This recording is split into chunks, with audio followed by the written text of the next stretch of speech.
গভীর রাতে দুটি কন্টেনারের সংঘর্ষ, আহত হলেন দুজন। মঙ্গলবার রাত 12:30 নাগাদ ঘটনাটি ঘটে শিলিগুড়ি জলপাইগুড়ি জাতীয় সড়কের ফুলবাড়ি সংলগ্ন রাধারবাড়ি এলাকায়।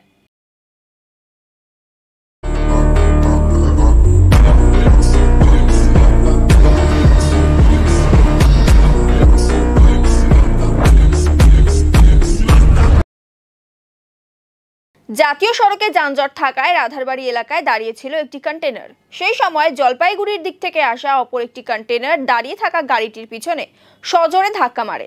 এই ঘটনায় দুমড়ে মুচড়ে যায় গাড়িটি। গাড়িতেই আটকে পড়েন গাড়ির চালক ও সরকারি চালক। খবর পেয়ে ঘটনাস্থলে ছুটে আসে নিউ জলপাইগুড়ি থানার পুলিশ ও দমকলের একটি ইঞ্জিন। প্রায় 1 ঘন্টার প্রচেষ্টায় গাড়ির চালক ও সহকারী চালককে উদ্ধার করে ফুলবাড়ির একটি বেসরকারি হাসপাতালে নিয়ে যাওয়া হয়।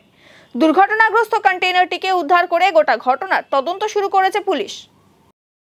গাড়ি অ্যাক্সিডেন্ট, একটা দাঁড়িয়ে ছিল আর একটা পিছন দিকে এসে মেরে দিয়েছে। ড্রাইভার যিনি ছিলেন পা আটকে গিয়েছিল, খালাসি ট্র্যাপ হয়েছিল কেবিনে। রেস্কিউ করে সবাই মিলে, পাবলিক আমরা মিলে রেস্কিউ করে বের করে দিয়েছি। 1 ঘন্টা খুব টাফ ছিল। না কিছু হয়নি, আমার পাটা হয়তো ভেঙে গেছে। দুজন, এটা হচ্ছে আপনার রাধাবাড়ি।